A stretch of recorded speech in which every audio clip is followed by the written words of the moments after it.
communication de l'Afrique vers le monde. Canap 54, Canap 54, Canap 54, Canap TV. Africa 54 est la première chaîne de télévision panafricaine, généraliste et d'information de l'Afrique vers le monde.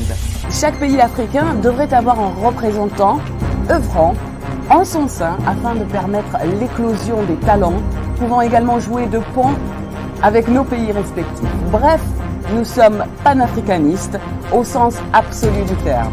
Canal Africa 54, dans sa devise, la première chaîne généraliste culturelle et d'information de l'Afrique vers le monde.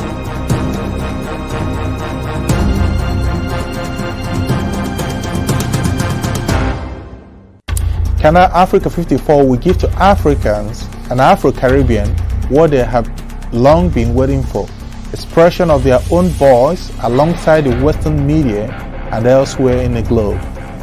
We aim to make the channel professional, sophisticated, contemporary. This channel will offer to viewers a unique experience in digital broadcasting. Our broadcasting and creative departments are dedicated towards having a constant flow of interesting and exciting programs. By using the most sophisticated methods of production, we aim to provide programming which is second to none, developing and enhancing the digital TV services throughout interactive mediums.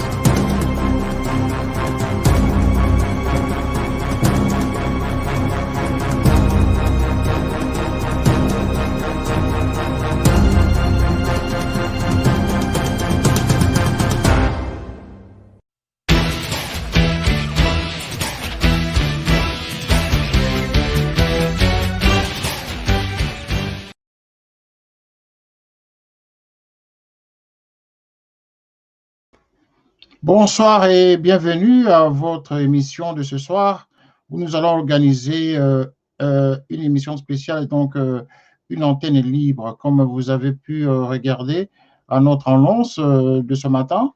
Ce soir, nous allons faire ce qu'on appelle l'avis des auditeurs, c'est-à-dire discuter avec vous sur des sujets d'actualité. Deux sujets d'actualité ont marqué l'attention de la rédaction de Télé Saturne et des Canal Africa 54, notamment le procès en appel de Vital Kamerhe et la nomination du Premier ministre congolais, du nouveau Premier ministre en République démocratique du Congo. Voilà les deux sujets justement qui ont retenu notre attention.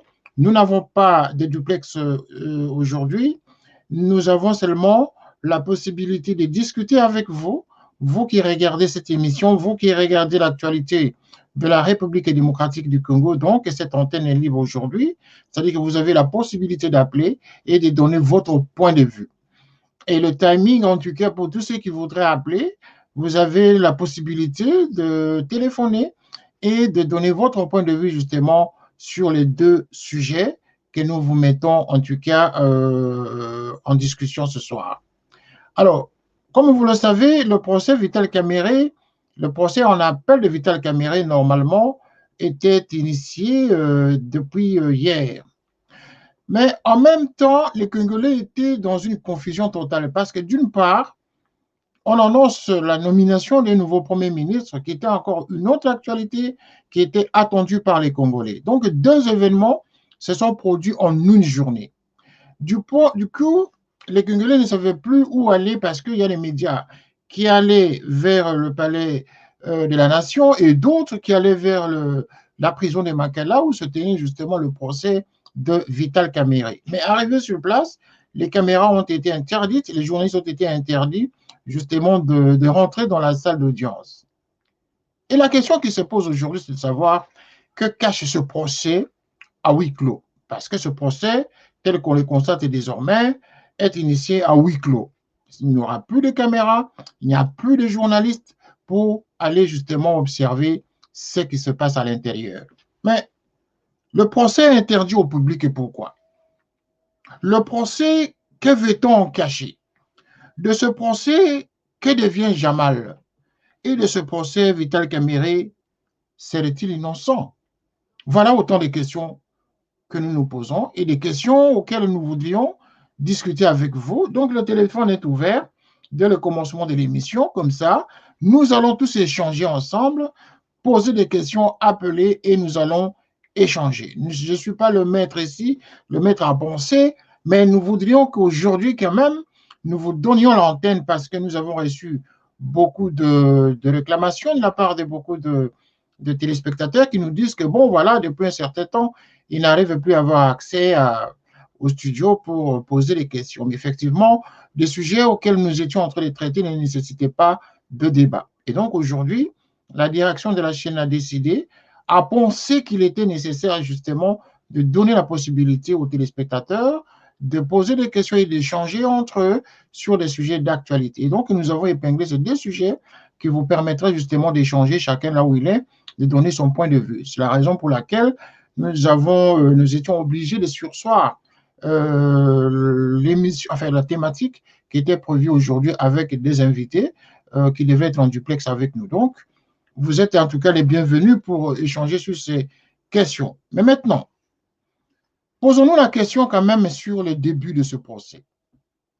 Qu'est-ce qui a pu être fait, qu'est-ce qui a pu être dit et qui n'a pas été fait ou qui n'a pas été dit? Nous devons tous nous rappeler que de ce procès, lorsque ce procès a été initié l'an dernier, c'est-à-dire en 2020, vers le mois de mai, il y a un juge qui a perdu sa vie. Un juge est tombé de ce procès. Il y a eu beaucoup de supputations, il y a eu beaucoup de rumeurs autour de ce décès. Donc, jusqu'à présent, les conditions de sa mort n'ont pas encore été élucidées. Et même un procès n'a pas été initié justement pour savoir comment ce juge très compétent est tombé comme ça, est mort, alors que le procès était en cours. De ce côté-là, posons-nous la question de savoir qui pouvait être responsable de cette mort, de cette disparition du juge, le juge Yanni. Celui-là que tout le monde justement avait apprécié de son talent. Voilà que lorsqu'il va tomber, effectivement, celui qui a repris les affaires a bien conduit le procès jusqu'à la condamnation de Vital Kamerhe.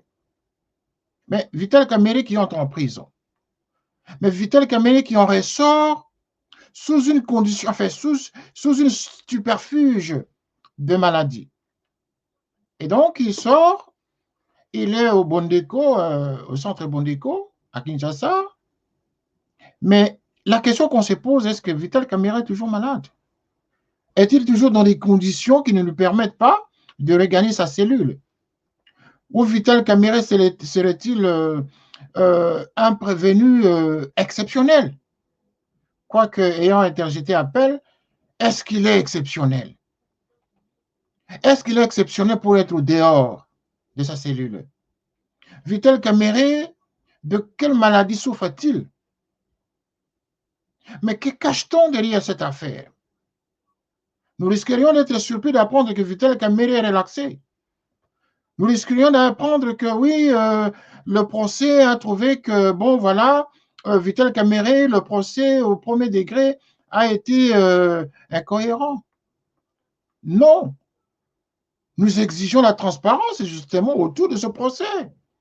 Parce que non seulement il y a eu détournement de deniers publics, de l'argent de l'État, dont les juges ont prouvé qu'il y avait un responsable, il y avait un commanditaire, parce qu'ils ont appelé détournement intellectuel, qui était une démonstration intellectuelle très probante du juge, de l'avocat de la partie civile, qui a démontré avec beaucoup de talent, beaucoup d'éloquence, avec beaucoup de preuves qu'il y a possibilité d'un détournement intellectuel par un commanditaire extérieur à ceux qui sont à l'action. Voilà autant des raisons qui ont fait que finalement, M. Kamerhe se retrouve en prison parce qu'en fait, parce qu'on n'est pas à côté de ces gens, enfin, ceux qui entourent le procès, s'ils sont arrivés à cette décision du juge, de la justice, ça sous-entend qu'il y a eu quelque chose. Donc aujourd'hui, on se pose la question. Vital Kamerhe serait-il réellement innocent ou Vital Kamerhe serait-il poursuivi tout simplement parce que, pour certains, c'est un procès politique. Voilà. À vous l'antenne, appelez, discutons, échangeons. Voilà, il y a des gens qui nous écrivent. Par contre, si vous avez le courage d'appeler, appelez. La ligne est ouverte, vous pouvez appeler, parce que c'est ça le sens de l'émission de ce soir. Donc, antenne est libre, vous voyez bien. Nomination du nouveau Premier ministre, procès Vital Kamerhe. Que pensent les Congolais? Voilà. C'est une antenne qui est destinée aux Congolais. Vous avez le numéro de téléphone. Vous pouvez intervenir justement et donner votre point de vue. Deuxième point. Le deuxième point, c'est par rapport à la nomination du nouveau Premier ministre. Effectivement, ça fait belle lurette que le Congo, depuis que le président de la République, Tshisekedi, a demandé justement à l'ancien gouvernement de démissionner, enfin le Premier ministre de démissionner avec son gouvernement. Ce qui a été fait.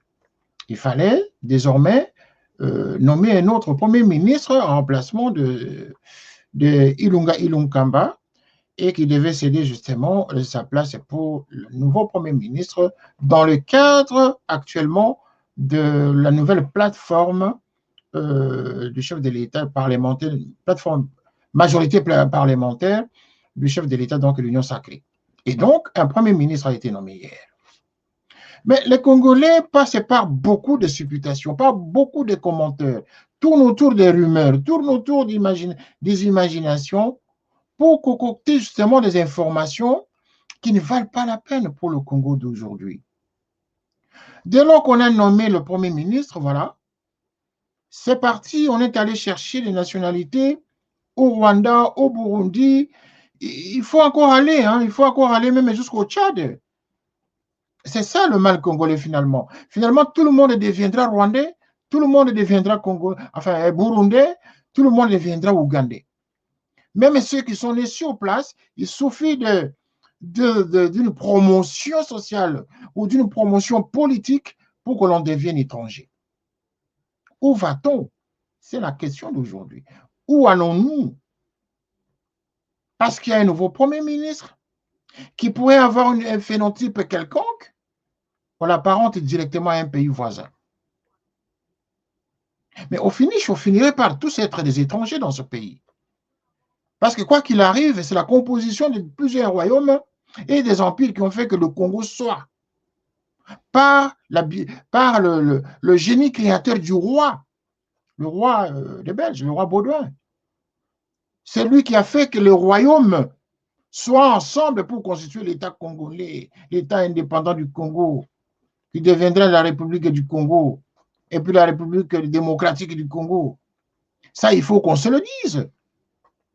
Si tout le monde est devenu aujourd'hui burundais, tout le monde est devenu, comment on appelle, burundais, rwandais, tanzanien ou angolais, whatever, mais que chacun regarde un peu l'origine de ses ancêtres.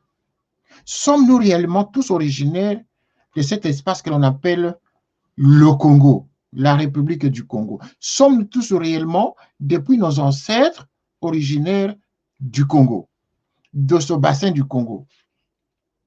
C'est ça la question. Parce que si nous continuons avec cette logique de dire tel est étranger, tel n'est pas congolais, mais les étrangers, on les connaît, ceux qui ont fait du mal au Congo, ça, on ne peut pas le pardonner. Mais dès lors qu'on nomme quelqu'un, dès lors qu'on met quelqu'un à la place pour conduire les affaires de l'État, occuper une responsabilité, on scrute d'abord d'où vient-il. Parfois, vous-même qui êtes en train de faire ce boulot, vous avez des origines douteuses. Mais est-ce que c'est cela qui peut être la raison justement de ne pas faire avancer le Congo? Le Congo appartient à tout le monde, à nous tous qui appartenons dans cet espace. Tous ceux qui sont nés dans cet espace du Congo sont des Congolais. Mais la Constitution le dit. Lorsque vous avez un père étranger et une mère congolaise, vous êtes Congolais, vous avez le choix d'être Congolais. À moins que vous soyez des deux pères extérieurs, étrangers, oui, là on pose des questions. Mais quand un enfant, même d'origine étrangère, des parents étrangers, mais qui naît au Congo, à un certain âge, il deviendra Congolais. Parce qu'en fait, il se sent Congolais. Il ne connaît que le Congo. Donc, les Congolais, nous devons sortir. Moi, je pense que les Congolais, nous devons finalement faire le deuil de ce traumatisme de l'autre, de l'étranger. C'est vrai, on ne peut pas faire le méli-mélo. Il y a des étrangers qui sont au Congo. Nous en connaissons. Nous connaissons des gens qui sont venus justement pour tuer les Congolais, pour tuer le tissu économique du Congo. Mais pas tous. Il y en a qui sont là dans la quiétude, il y en a qui sont là dans la bonne foi, de travailler au Congo, d'être Congolais, qui ne posent aucun problème, qui ne posent aucun drame. Mais faudra-t-il qu'on se pose, qu'on passe notre temps à nous dire, un tel est Congolais, un tel n'est pas Congolais, ne peut pas être là. Ôte-toi que je m'y mette. C'est ça. C'est la notion de ôte-toi que je m'y mette. Ou la notion de la jalousie, tout simplement. Sortons de ces étiquettes. Restons ce que nous sommes. Apportons ce que nous pouvons apporter pour changer le Congo, pour apporter notre édifice au développement du Congo. C'est le plus important. Qu'est-ce qui prouve que nous sommes tous vraiment Congolais? Cet espace-là, depuis nos ancêtres.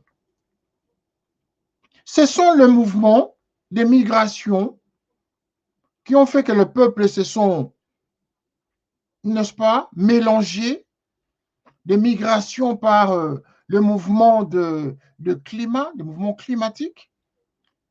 Vous avez vu, il y a des parents des villages qui s'est déplacés pour des raisons climatiques, pour des raisons de l'agriculture ou de la pêche, qui s'est déplacé de village en village, parce qu'il peut y arriver que dans certaines zones, il fait chaud, de l'autre côté, il fait froid. Là où il pleuvait, les gens migraient, les gens se déplaçaient parce qu'ils devaient faire l'agriculture. Voilà. Il fallait vivre dans les villages pour comprendre ces mouvements migratoires. Il fallait vivre dans les petits villages, au Congo profond, vous aurez pu comprendre ça. Oui, les villages se déplacent, les gens se déplacent aisément. D'une forêt à une autre, ils vont dans une forêt, dans un espace, ils construisent des maisons, il suffit que 2-3 familles soient installées, ben les autres vont les suivre, ça devient un village. Et qui peut être voisin d'un pays quelconque, et ils parlent la même langue. Et ils vont se mélanger. Et vous n'aurez jamais le contrôle. Personne n'a jamais le contrôle de savoir qui est entré, qui est sorti. Donc, il suffit seulement d'aller encore plus loin vers l'intérieur du Congo, vers les grands centres, enfin loin de la frontière. Vous ne saurez plus contrôler, vous ne saurez plus l'origine de cette personne si la personne ne déclarait pas d'elle-même qu'elle était de l'autre côté, très loin. Mais il suffit qu'il entre dans le Congo, un peu plus loin dans le Congo, qu'il avance un peu plus loin. La personne qui pourra savoir d'où il vient. Donc, ce débat, il est vrai, c'est un débat très sensible pour lequel, justement, nous devons tous réfléchir. Faisons avancer le Congo. Il faut faire avancer le Congo avec des grandes valeurs. Si on va se focaliser sur tel est Rwandais, tel est Burundais, ben, tel est quoi encore là, mais nous ici, nous sommes qui? C'est ça. Posons-nous la question. Qui sommes-nous? Et ici, à l'étranger, nous disons le racisme, la ségrégation, l'exclusion. Et nous trouvons ça mal. Et ceux qui vivent sur place, ces réalités, qui se sentent africains, mais qui sont nés par exemple au Congo, mais que l'on menace de ne pas être Congolais, alors qu'ils se sentent dans leur chair comme étant Congolais. Le débat sur la congolité, c'est un débat révolu. Donc, ce n'est qu'un point de vue, juste pour vous permettre de réagir pour cette émission. Voilà. Et donc, maintenant, pour la question du Premier ministre.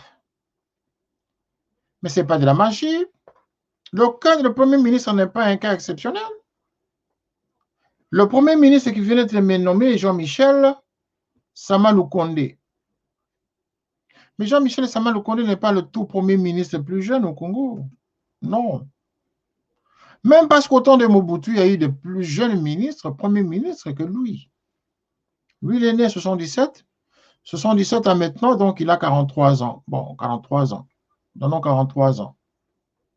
Mais lorsque vous avez, au temps de Mobutu, je vais vous citer, quelques premiers ministres après des différentes recherches qu'on a fait, Commençons d'abord par Patrice Emery Lumumba, d'abord, le tout premier ministre de la République démocratique du Congo. Il avait quel âge? Il avait 35 ans. Il avait 35 ans. Mais regardez le travail, le courage qu'avait manifesté un homme de 35 ans en son temps. Je me demande si nous inversons le rôle. Un homme qui a 40 ans aujourd'hui ou 35 ans aurait le même courage et les mêmes aptitudes que Patrice Emery Lumumba en 1960. Et d'ailleurs, en 1960, c'est les images que nous voyons. Il y a le grand combat qu'il avait mené bien avant d'avoir 35 ans. Toute l'histoire que nous avons racontée ici de Patrice Lumumba, mais remonte dans les années début 1950. Au temps où probablement il n'avait que 20 ans, 25 ans, 22 ans par là. Mais regardez le summum de l'homme, à 35 ans déjà, le monde entier en parlait. Mais il était jeune, mais il était mature intellectuellement. Il n'avait que 35 ans. Après lui, vous avez donc, après que le maréchal Mobutu viendra faire son coup d'État, on avait eu le colonel Mulamba. Le lieutenant-colonel Mulamba avait 37 ans. Il était Premier ministre. On peut dire que c'était sous la dictature, d'accord, mais c'était un Premier ministre. Si vous allez au Palais de la Nation, vous allez trouver son buste dans ce palais de la Nation en tant qu'ancien Premier ministre. Il y a des bustes là-bas des anciens Premiers ministres. Donc, il y est. Il avait 37 ans. Mpinga Kasenda avait 40 ans en 1977. Mpinga Kasenda. Nous étions encore très jeunes lorsqu'on entendait les noms de Mpinga Kasenda. Oui, ça sonnait là aux oreilles, là. Quand on allait à l'école, là, on entendait le son de la radio, quand on parlait de... On les appelait même pas Premier ministre, hein, on les appelait commissaire d'État, un truc dans ce sens. Mais voilà, on trouve qu'il n'avait que 40 ans. Et un homme de 40 ans à cette époque était encore plus avancé intellectuellement que certains parmi nous aujourd'hui, à 40 ans. Cyril Adoula, 40 ans en 1961 aussi. Bon, là, j'ai inversé en citant dans la liste.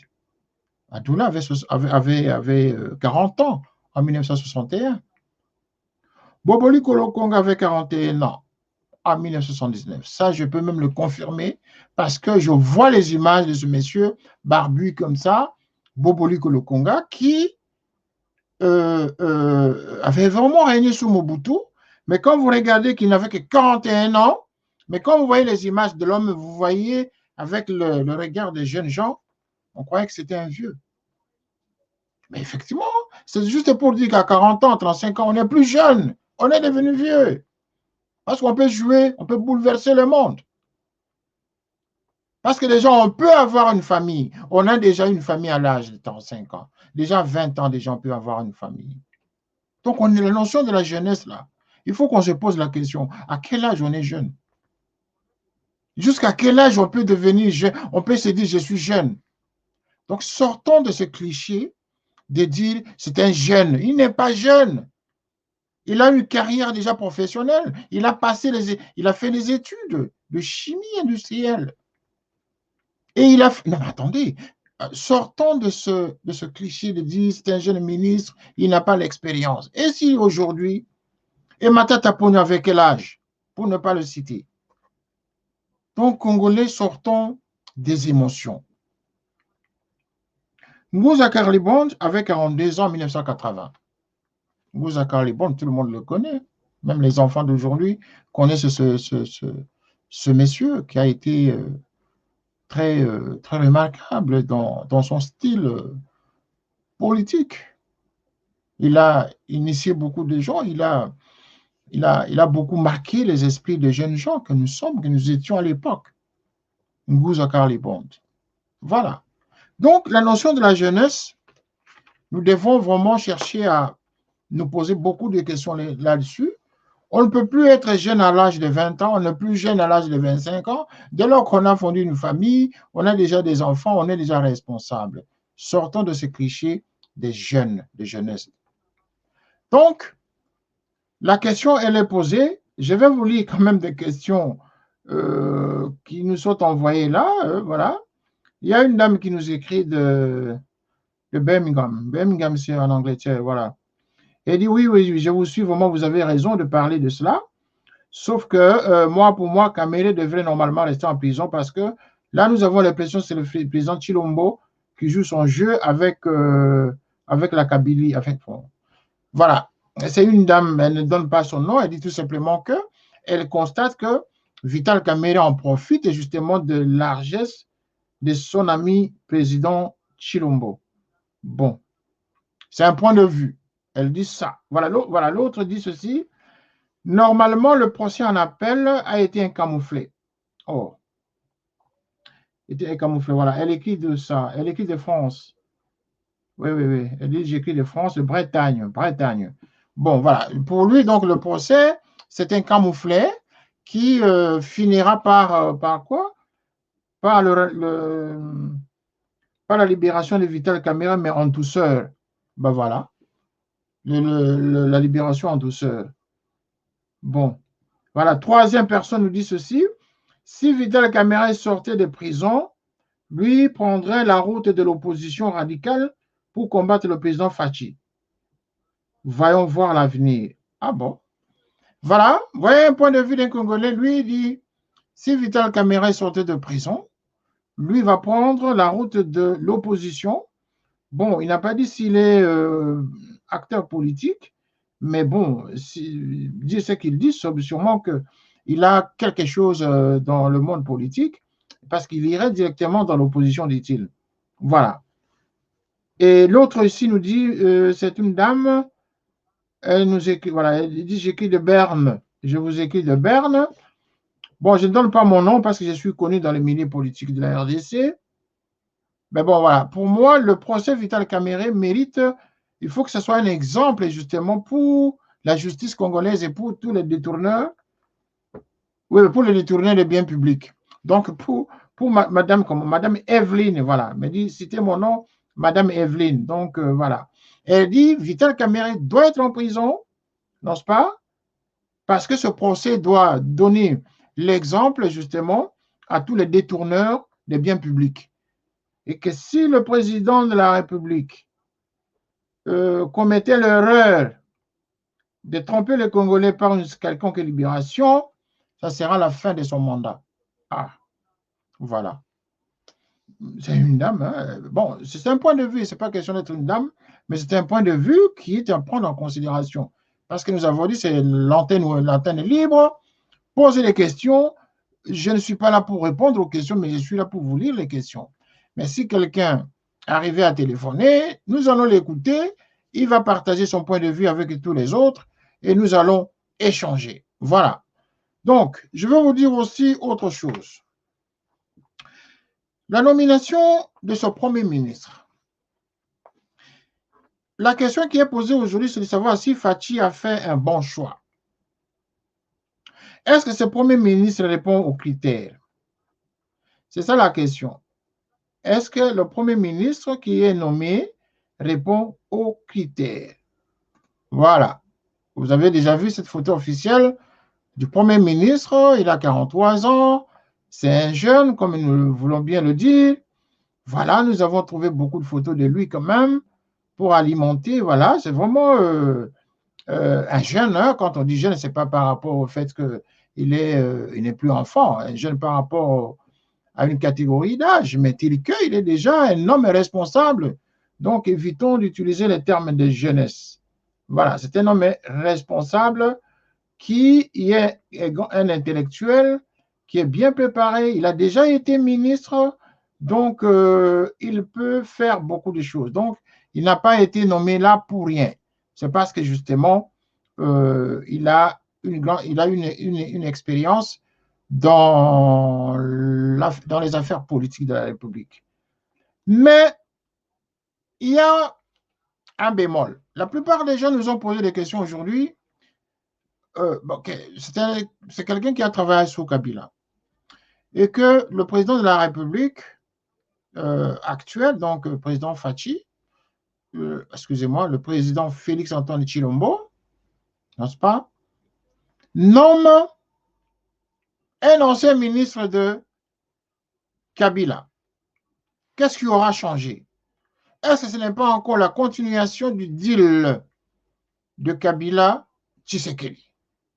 Parce qu'on risque de revoir encore certaines figures dans le gouvernement que ce monsieur, que ce nouveau Premier ministre va sortir. Donc, il y a possibilité, voilà, il y a beaucoup de textos là qui tombent, il y a possibilité qu'on retrouve encore des ministres dans ce gouvernement. Enfin, le ministre de l'époque de Kabila, parce que le Premier ministre déjà fut avec Kabila. Et donc, fut avec Kabila, nous avons trouvé quand même une photo de ce Premier ministre-là, avec Kabila, effectivement, c'est au temps où il était encore ministre, parce qu'il était ministre de sport, je crois, ou de la jeunesse. Oui, oui, il était ministre. Voilà, il était avec Kabila. Mais maintenant, nous parcourons toujours les images parce que, comme nous avons dit, c'est une émission qui est destinée au public. Nous allons parcourir quand même ce que les réseaux sociaux ont analysé. Les réseaux sociaux, c'est pas qu'on va les prendre au sérieux, hein, c'est juste pour nous permettre de voir comment les Congolais réagissent dans les différents canaux de communication. Et dans les différents canaux de communication, qu'est-ce que nous trouvons? Évidemment, ce sont des images à ne pas prendre en compte. Parce que, bon, je pense même que ce n'est pas nécessaire d'en parler, selon la production ici, qui me dit de ne pas le faire quand même. Ce n'est pas nécessaire, en tout cas, pour la consommation des téléspectateurs qui nous suivent pour le moment, surtout pour la crédibilité des informations que nous donnons. Mais par contre, il y a une question que nous sommes posée parce que nous avons reçu ceci. Parce que cette dame qui est là de l'Italie, là, mais voilà, il semblerait qu'elle serait l'une des sœurs du nouveau Premier ministre. Tout le monde connaît Mme Kyenge, qui est députée européenne, qui était d'abord ministre italien je crois, de l'immigration, de l'intégration, quelque chose comme ça, mais qui deviendra plus tard députée européenne dans le cadre de l'Italie. Voilà. Donc, cette dame, elle porte le même nom que l'actuel Premier ministre. Et le Premier ministre lui-même avait dit qu'il est issu d'une grande famille, ils sont, je crois, 9, quelque chose comme ça, plus de filles que de garçons. Donc, il est le fils unique parmi les filles. Et donc, cette dame, elle est du Katanga, nous le savons, voilà, elle s'appelle Kyenge, et donc le Premier ministre s'appelle Kyenge, et donc, on nous informe que celle-là, c'est aussi sa sœur. Mais lorsque vous dites, vous commentez que celui-ci, c'est un Burundais, c'est un Rwandais, c'est un... voilà, tout ce que vous avez, enfin, certains médias sont en train de dire. Et qu'elle, on n'a jamais dit qu'elle était rwandaise parce qu'elle est en Italie. Jamais on a entendu la discussion autour de la nationalité. Maintenant, si nous prenons la dame Kyenge et elle, Premier ministre, qui sont des mêmes pères, même mères, mais qu'aujourd'hui, c'est le Premier ministre qui devient déjà burundais, qui devient déjà rwandais, mais est-ce que c'est ça qui fait élever une nation? Est-ce que c'est ça qui fait déjà élever une nation? Non, je ne crois pas. Voilà, nous avons un appel, mais là, c'est difficile de prendre l'appel. Messieurs, vous pouvez, c'est mieux de nous écrire parce que là, comme nous sommes en train de parler et qu'il y a beaucoup de gens qui nous écrivent, nous risquerions de perdre le fil conducteur de nos idées ici sur place. Voilà, donc, essayez, je vais demander qu'on prenne le téléphone de l'autre côté, comme ça on va nous passer la question que vous allez poser. OK. Voilà. Donc, à notre niveau ici, ce que nous recommandons en tout cas, c'est le bon sens. Utilisons la politique du bon sens pour nous permettre de faire avancer notre société. Sortons des schémas caricaturaux, sortons de tous ces schémas qui consistent à baisser la société. Sortez de ces schémas qui risquent donc de nous retarder de plus en plus vers le développement. Transcendons nos émotions, transcendons nos divergences, transcendons justement tous ces clichés liés à l'étranger. Mais nous sommes à l'étranger. Pourquoi on n'aimerait pas que l'étranger vienne chez nous? Si cet étranger contribue au développement du Congo, effectivement, nous ne pardonnerons jamais ceux qui viennent détruire le Congo, c'est clair. Mais n'entrons pas dans ce jeu de supposer que tout le monde est étranger. Dès lors qu'il occupe une fonction, une responsabilité, il devient automatiquement étranger. Mais il était là, ministre sous Kabila. Il était dernièrement PDG de la GECAMINE. Mais personne n'a osé dire, voilà, le PDG là qu'on vient de nommer, c'était Rwandais. On ne le connaissait même pas. Maintenant qu'il sort en lumière, voilà, Burundais, Rwandais. Oui, il y en a beaucoup, les Burundais, les Rwandais au Congo. On en connaît. Ceux pour lesquels, justement, les Congolais devraient tout faire pour le bouter dehors. Ceux qui ont fait du mal au peuple congolais, on les connaît et qui continuent toujours à faire du mal au Congo et à vouloir transformer l'histoire du Congo. On les connaît. Mais tout le monde n'est pas l'ennemi du Congo. Tout le monde n'est pas ennemi du Congo, mes chers amis. Tout le monde n'est pas venu au Congo pour détruire le Congo. Mais ceux qui sont là, que l'on connaît, nous devons les pourchasser, c'est sûr. Nous devons les suivre, nous devons les observer. Les regarder de près, qu'est-ce qu'ils veulent au Congo. Utilisons notre bon sens. Sinon, le Congo ne va pas de l'avant. Que vous le vouliez, que vous l'aimiez ou que vous ne l'aimiez pas, mais il est Premier ministre. Au moins, c'est une nouvelle dynamique. Mais si à chaque fois que les autorités politiques posent un acte et que cet acte est condamné, voilà, on nous appelle. Oui, oh my God. On vous a interrompu par erreur, en tout cas, il faut rappeler. C'est par erreur, en tout cas. Intervenez, nous allons échanger. Cet appel a été vraiment interrompu par erreur.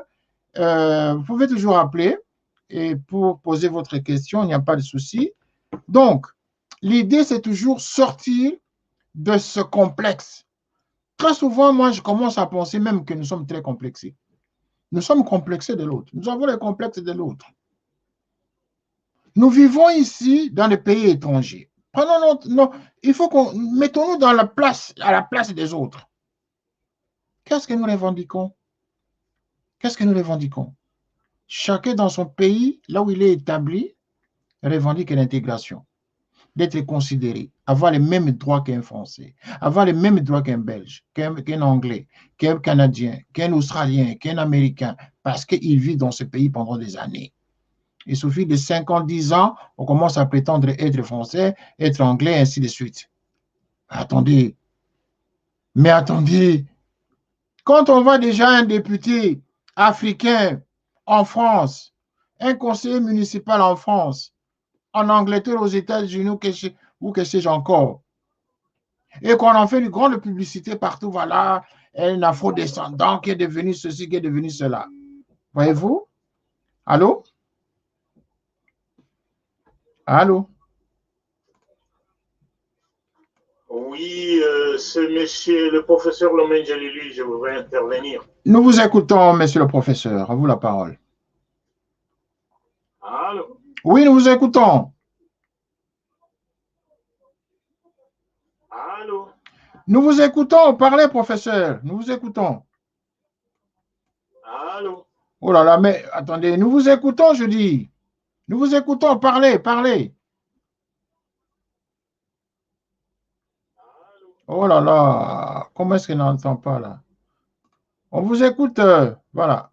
Alors, nous continuons l'émission. Nous avons,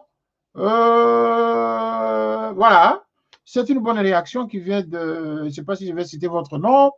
Il dit ceci, Papa Kitoko, sont des Congolais. Voilà, ce sont des Congolais inconscients et incompétents qui n'arrivent pas à dire la vérité et qui font la honte du Congo. Voilà. C'est justement ça le problème, mais c'est le complexe. Nous devons nous dire la vérité en face.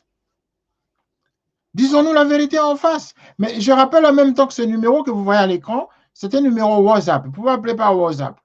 Ne vous en faites pas. Appelez par WhatsApp ça va sonner directement et on va répondre. Voilà. Oh là là, il nous rappelle encore, est-ce que ça va passer? Oui, bonsoir. Bonsoir. Bonsoir, monsieur Kitoko. On vous écoute, professeur. Réagissez, on vous écoute. Bonsoir, je voudrais intervenir par rapport au Premier ministre. Nous vous écoutons. Je suis en train de parler, mais c'est en décalé. Oui, mais parce que chez vous, vous avez mis le haut-parleur et vous vous écoutez en même temps quand vous parlez. Allô?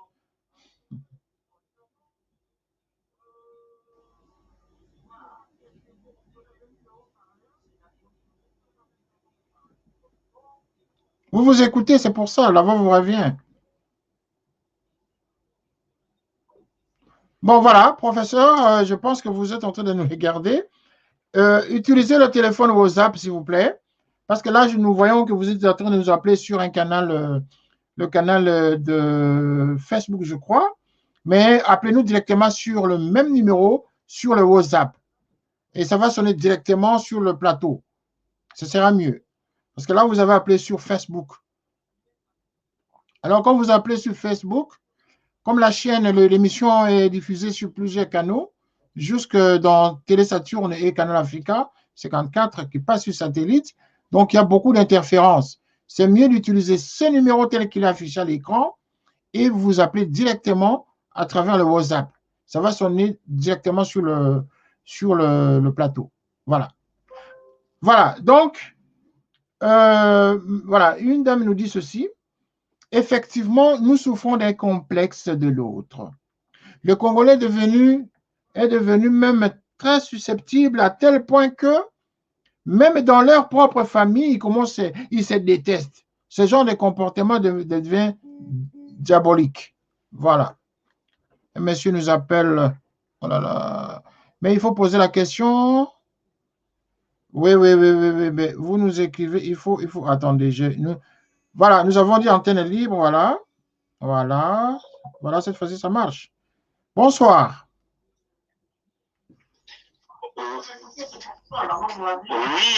Oui, donc je voudrais intervenir par rapport au Premier ministre. Nous vous écoutons.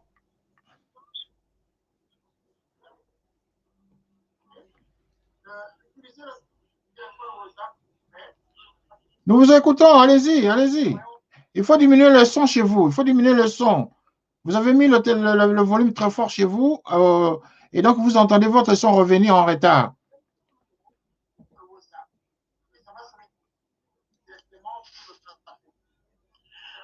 Oui, donc, je pense que là, ça va. C'est le prof Lomenje. Oui, nous vous écoutons, mais baissez le son chez vous parce qu'en même temps, vous êtes en train de vous écouter vous-même. Donc, il y a un retour qui vient en retard.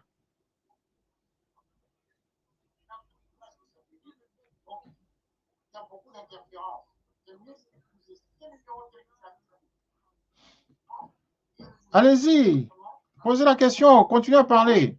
Allez-y. Oui, donc s'agissant de la nomination du Premier ministre, je vois...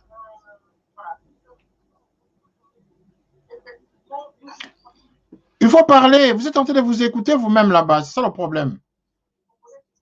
Oui, donc je voudrais intervenir par rapport à la nomination du Premier ministre. Je vois très bien que les gens sont en train de commenter s'agissant de sa nationalité. Ben, c'est vraiment aberrant lorsque M. Samalou Kondé a été élu député national, personne n'en a parlé. Puis ministre de la Jeunesse et Sport, personne n'en a parlé. Aujourd'hui, Premier ministre, on commence à dire qu'il est burundais, rwandais, mais c'est vraiment du n'importe quoi. Hein. Donc, oui, nos applaudissements que ce Premier ministre jeune, parmi les jeunes, tant d'autres jeunes Premiers ministres qui sont passés avant, et nous attendons maintenant le travail. Voilà. L'essentiel, c'est le résultat, n'est-ce pas, qui est le plus important. C'est le travail. C'est le résultat. C'est ce que les Congolais ont besoin. C'est ça, le résultat au travail, répondre aux attentes du peuple congolais. au regard de son expérience, il est sûr qu'il va apporter quelques solutions aux problèmes des Congolais. Il n'a pas été choisi au hasard. Qu'est-ce que vous en pensez, monsieur le professeur, par rapport au choix? Par rapport au choix, mais le choix a été très bien fait. Pourquoi? Parce que ce jeune ministre a été tout d'abord député, et puis ministre, puis ADG de la GECAMINE, un ingénieur tout fait. J'ose croire qu'il va fournir un bon travail avec l'équipe qui va choisir. Donc on attend ainsi le travail qu'il va fournir avec l'équipe qui va venir. Merci beaucoup pour votre intervention, votre point de vue. Nous avons beaucoup de gens qui nous écrivent. Et il nous faut partager justement les questions des autres. Merci beaucoup. Voilà, nous continuons l'émission. Et si vous avez toujours l'intention de nous appeler, appelez-nous directement sur le numéro WhatsApp. Et cette émission justement est destinée justement au public. Donc, c'est la première expérience aujourd'hui parce qu'on nous a recommandé justement de faire cette émission dans ce sens, partager avec vous vos points de vue. Voilà, des écrits toujours. Donc, les gens préfèrent envoyer des questions. Voilà, oh là là.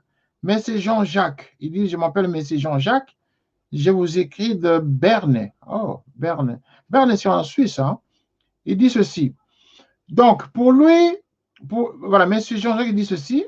Pour lui, le président Félix a fait un bon choix. Évitons de faire beaucoup de commentaires.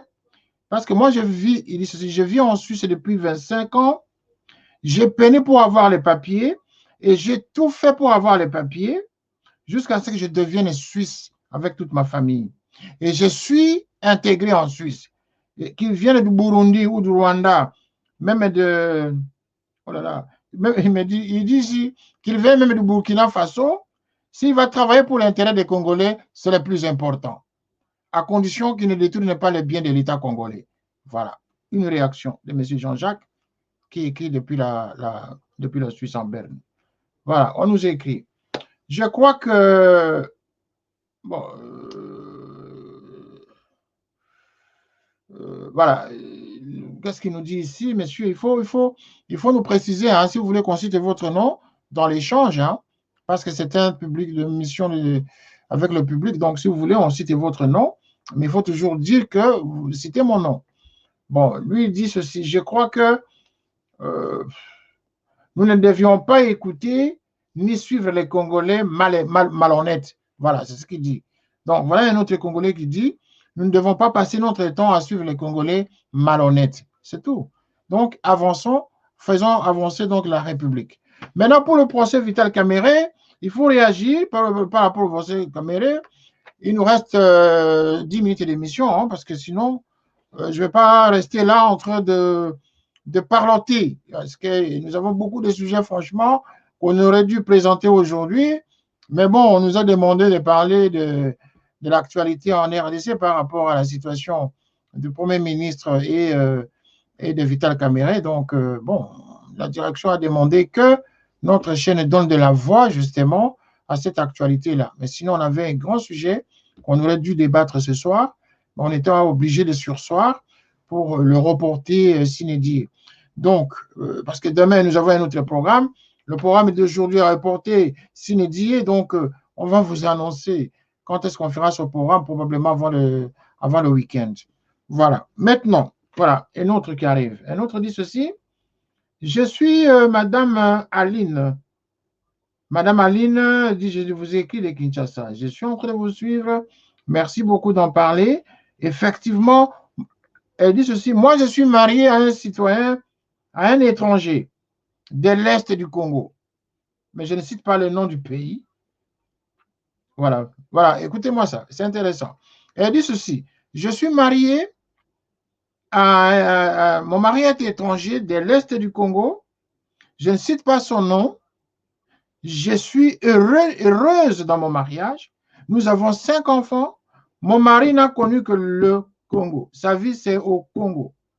On s'est mariés, c'est là, à l'Est. Elle me dit, on s'est marié à l'Est. Elle ne veut pas citer le coin, mais elle dit seulement, on s'est marié à l'Est. son mari est de l'Est du Congo, c'est-à-dire d'un pays de l'Est du Congo, et donc, elle vit sa vie de couple, sa vie de mariée, une vie heureuse.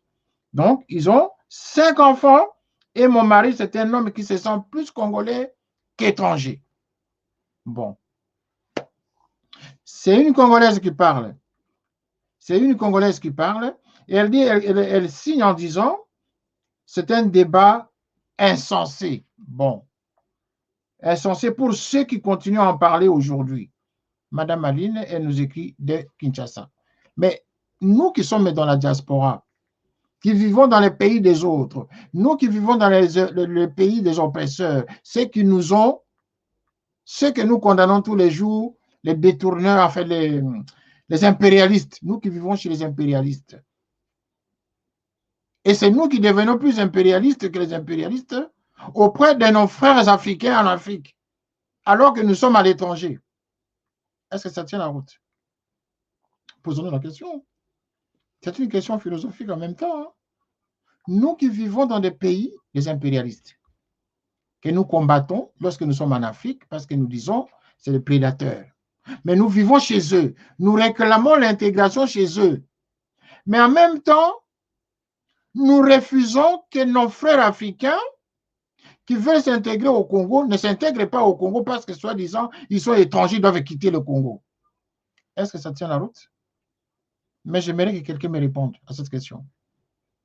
Nous qui sommes au Canada, aux États-Unis, en Australie, en France, en Angleterre, en Norvège, en Suède, et partout, en Russie, wherever, où que nous allions, nous voulons nous intégrer dans ce pays-là. La première démarche, c'est de trouver les papiers pour être en règle. Une fois qu'on a les papiers, on fait tout pour s'établir réellement. Et quand on s'établit, on se dit non, je dois trouver un bon boulot. Et quand on a trouvé le boulot, on doit trouver, comment on appelle ça, une stabilité. Stabilité, acheter une maison, avoir une bonne formation. Les enfants doivent aller dans l'école. Et les enfants qui naissent ne connaissent même pas le Congo. Mais toi qui es ici, là, tu veux t'établir dans un pays de prédateurs, mais tu es assis ici en train de dire à nos frères qui sont restés, vous qui êtes là, vous êtes des étrangers, vous devez quitter le Congo. Oui, c'est vrai. On ne peut pas tolérer ce qui nous amène le désordre au Congo, c'est vrai. Mais qu'est-ce qu'il en est de ceux qui ont fait le choix d'être Congolais? De quel droit allons-nous leur faire la guerre parce qu'ils ont choisi d'être Congolais? Et ils sont dans le respect des droits congolais. Ils sont dans le respect des règles et principes de bien vivre en tant que Congolais. Ils sont mariés à des Congolaises. Ils sont mariés, ou elles sont mariées à des Congolais. Ils ont fait leur vie là-bas, au Congo. Et les enfants qui naissent, sont-ils des étrangers? Et si la femme est établie au Congo et qu'elle se sent congolaise, parce qu'elle aime la culture congolaise, mariée à un Congolais, vous quittez ici, vous allez lui dire, madame, sortez parce que vous êtes étrangère. C'est ça le mal congolais en fait. Posons-nous la question de savoir, là où nous sommes là où nous sommes, le pays de prédateurs, parce que c'est ce que nous disons, c'est ce que les Africains disent, hein, les prédateurs, ils ont détruit notre économie, ils ont détruit nos valeurs, ils ont détruit nos cultures. Ok. Mais emballons les bagages et rentrons chez nous. Comme ça, on va bien combattre les étrangers qui sont chez nous. Mais pas en étant chez les autres, ceux que nous critiquons, en nous battant nuit et jour pour s'établir. Et vous dites, les autres qui sont là-bas, parce qu'ils sont chez nous, ils doivent quitter. D'accord, il faut quitter parce qu'on ne respecte pas les règles. On ne respecte pas le peuple, on ne respecte pas le pays, la nation congolaise. Une personne qui s'intègre, c'est une personne justement qui vit en fusion avec le peuple de ce pays, le pays d'accueil. Point barre. Une fois que la personne se sent intégrée dans ce pays, qu'elle se sente bien acceptée, Mais si la personne psychologiquement se sent très bien dans ce pays-là et qu'il ne pose aucun problème, la personne est la bienvenue. Voilà. Donc, nous avons affaire à notre Premier ministre. Chacun peut donner son point de vue. Ce qui est vrai que les Congolais, nous devons sortir des clichés. Nous devons tout faire en tout cas pour sensibiliser, pour lutter contre les émotions. Nous devons tout faire en tout cas pour pratiquer cette politique de bon voisinage, de bon vivre ensemble, de bon vivre en communauté. Parce que quand vous allez aussi chez les autres, même dans ces pays africains, les Congolais sont quand même bien reçus. Et je sais de quoi je parle. Je sais de quoi je parle et je pense que nous devons cogiter là-dessus parce que peu importe, le Congolais, c'est un peuple accueillant aussi, mais le Congolais aime son pays. Le Congolais n'aime pas qu'on vienne détruire son pays, c'est vrai. Ça, c'est l'amour, ça, c'est le patriotisme, le nationalisme. Mais dans cet esprit du nationalisme, sachons que nous devons être tolérants. D'autres nations nous observent. Ils sont d'autant plus accueillantes que nous le sommes. Donc, je vais prendre juste 2 minutes d'interruption et je vais revenir pour conclure l'émission parce qu'en même temps, ça va nous permettre de lire, nous avons mettre 32 messages là. Ça va nous permettre de les lire rapidement pour vous donner le contenu de ceux qui nous écrivent. À tout à l'heure.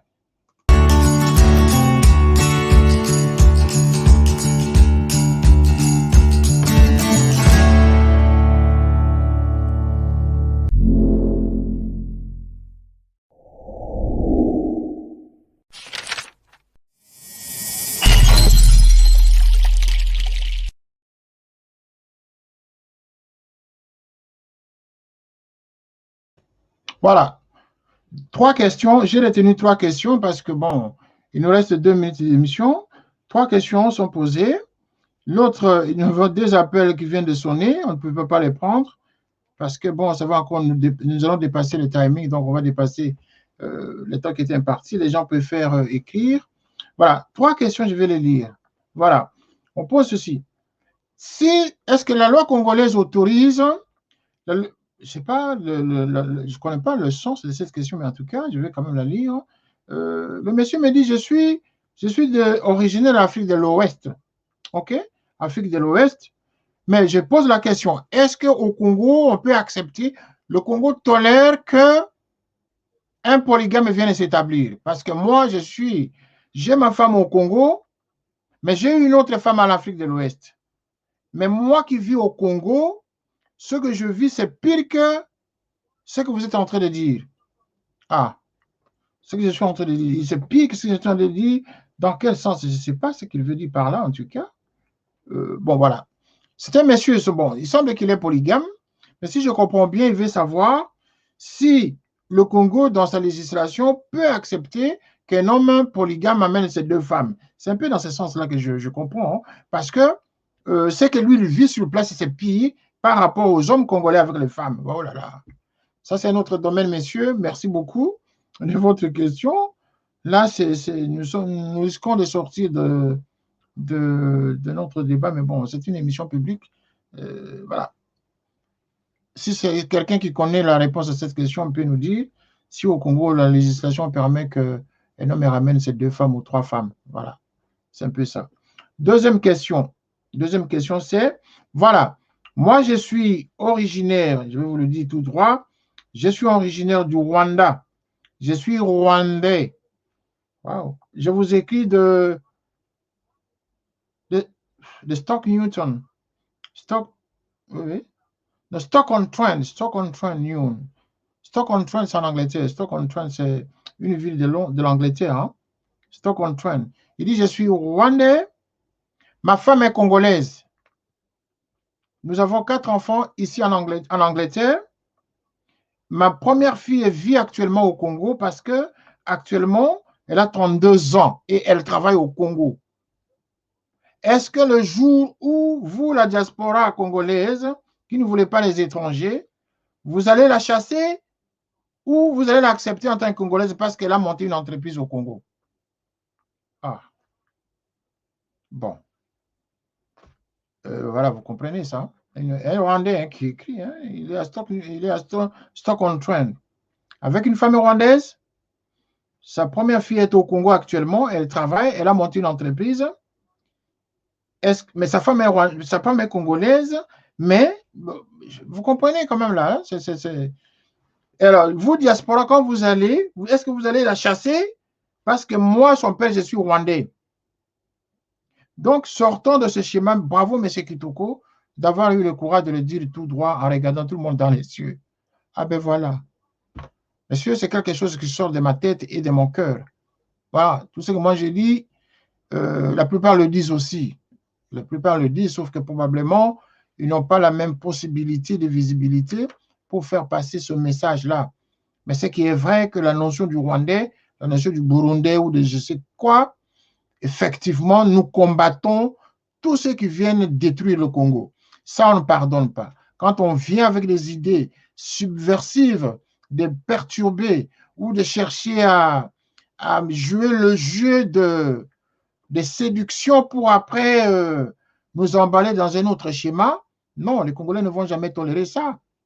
Mais si vous venez avec l'idée que oui, j'aime ce pays, j'ai épousé au Congo, j'ai mes enfants avec une femme congolaise, moi j'aime le Congo, que on voit vraiment dans les actes que vous aimez le Congo, oui, il n'y a pas de problème.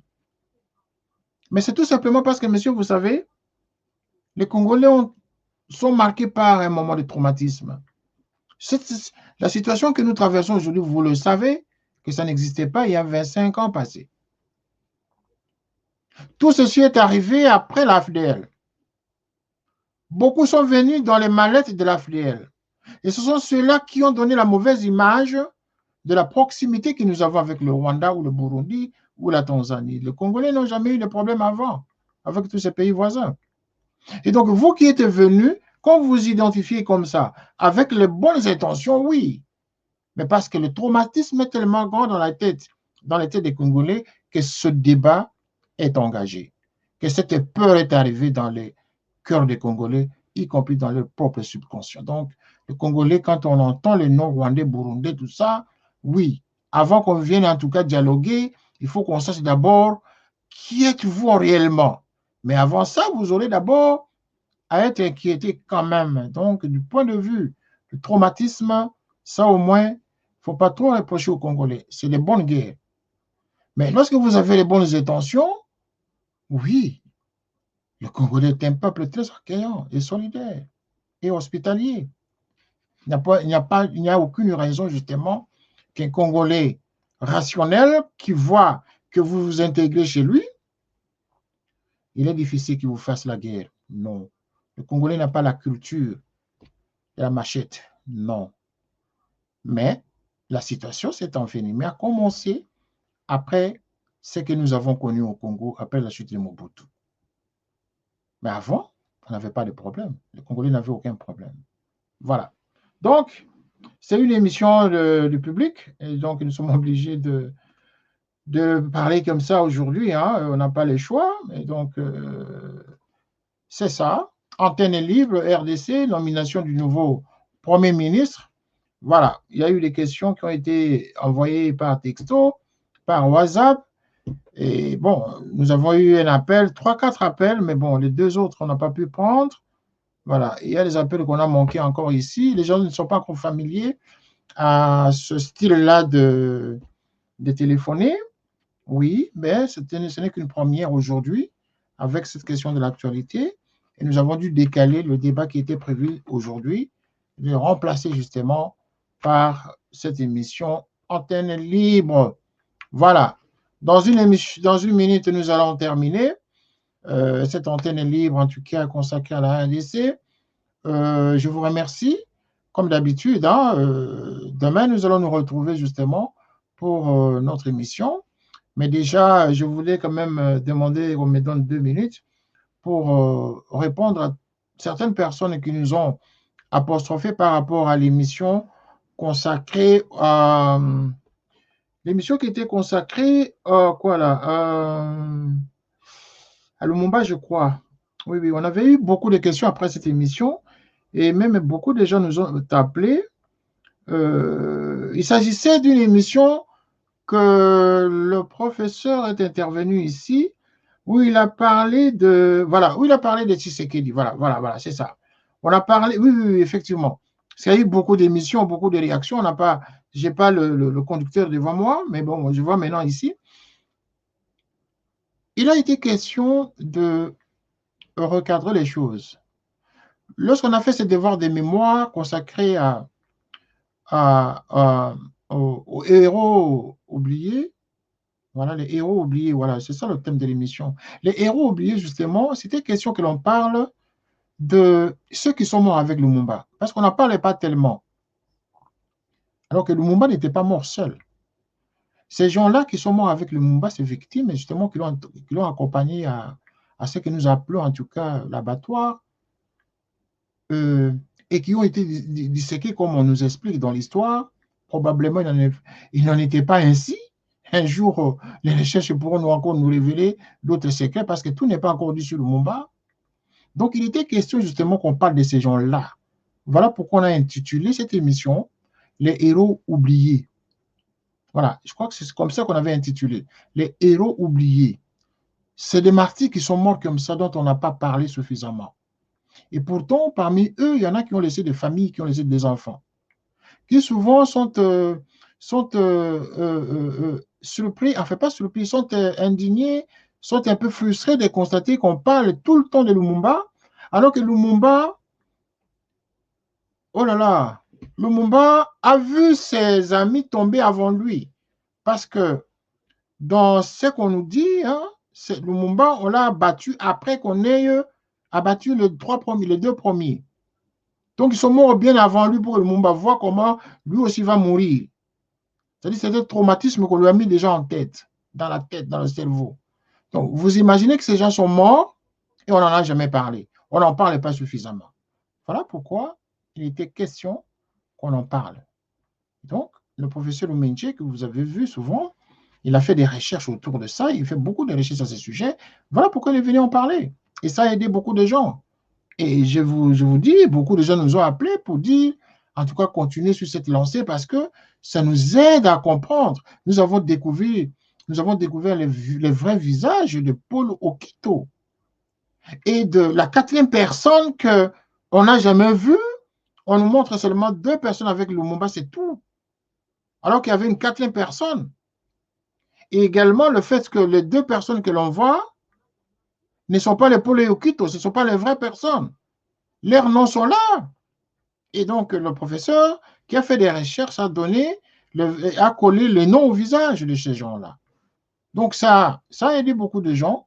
Voilà, c'était pour vous répondre en tout cas, pour vous dire tout simplement l'émission n'était pas destinée à critiquer qui que ce soit, mais il était question qu'on fasse un droit de rappel à l'histoire du Congo. Et donc, il y a eu des complices, il y a eu des complices internationaux, enfin occidentaux, et il y a eu aussi des traîtres locaux. Et les traîtres locaux qui sont des Congolais, il fallait qu'on en parle et on va continuer à en parler parce que la nouvelle génération doit savoir qui était à la base justement de l'étouffement de la démocratie dont on parle. Parce qu'aujourd'hui, il y a beaucoup de peur de la démocratie, alors que la démocratie a déjà commencé en 60. Mais il y a un groupe de gens qui ont tout fait pour étouffer cette démocratie par leurs appétits politiques. Donc, cette histoire-là n'est pas d'aujourd'hui. Ça fait très longtemps que le Congolais est resté victime justement de la corruption et de l'appétit des intérêts personnels. Voilà, c'était ça. Donc, je répondais vraiment à cette question tout simplement parce qu'on en avait eu beaucoup sur cette question en nous disant « Oui, vous avez épinglé un tel, vous avez épinglé un tel. Pourquoi vous avez parlé ainsi? Est-ce que c'est déjà passé, ça fait 60 ans, pourquoi toujours remuer qu'on appelle ça, le couteau dans la plaie et tout ça? Non, il n'y a pas de couteau dans la plaie, au contraire. Il faut bien remuer le couteau dans la plaie pour que la cicatrice, justement, la plaie soit cicatrisée, que de laisser comme ça la plaie ouverte. La plaie, elle est ouverte. La preuve, le Congo n'avance pas. Donc, il va falloir que le Congo fasse son deuil. De tous ces martyrs et de tous ces héros. Voilà le sens que nous avons voulu donner à cette émission. Voilà. Donc, je crois vous avoir satisfait parce que vraiment, vous avez été nombreux à nous écrire à cette question. Mais nous sommes ici pour faire un travail de communication, un travail d'information, un travail de sensibilisation et d'éducation en même temps. Voilà, c'est le rôle. Mais ce n'est pas pour faire le prosélytisme ou pour commencer à faire du diallélisme à quiconque. Non, il n'en sera pas question. Et ce n'est pas le sens même, ce n'est pas la ligne éditoriale de la chaîne. Nous sommes ici pour l'information de l'Afrique, pour le monde. Voilà notre devise. Voilà. Merci. Je ne peux que vous remercier pour votre fidélité. Vous avez été très attentif à ce moment d'échange et vous avez échangé avec certaines personnes. Nous espérons que prochainement, la semaine prochaine, lorsque nous aurons à faire une autre antenne libre pour le Congo ou tout autre pays, vous serez nombreux justement. Vous allez prendre l'habitude d'intervenir. Merci de nous avoir suivis et soyez prudents chez vous. Et à très bientôt pour une nouvelle édition. Merci, au revoir. Canap 54 TV, la première chaîne généraliste culturelle et d'information de l'Afrique vers le monde. Canap 54, Canap 54, Canap 54, Canap TV. Africa 54 est la première chaîne de télévision panafricaine, généraliste et d'information de l'Afrique vers le monde. Chaque pays africain devrait avoir un représentant œuvrant en son sein afin de permettre l'éclosion des talents, pouvant également jouer de pont avec nos pays respectifs. Bref, nous sommes panafricanistes au sens absolu du terme. Canal Africa 54, dans sa devise, la première chaîne généraliste culturelle et d'information de l'Afrique vers le monde.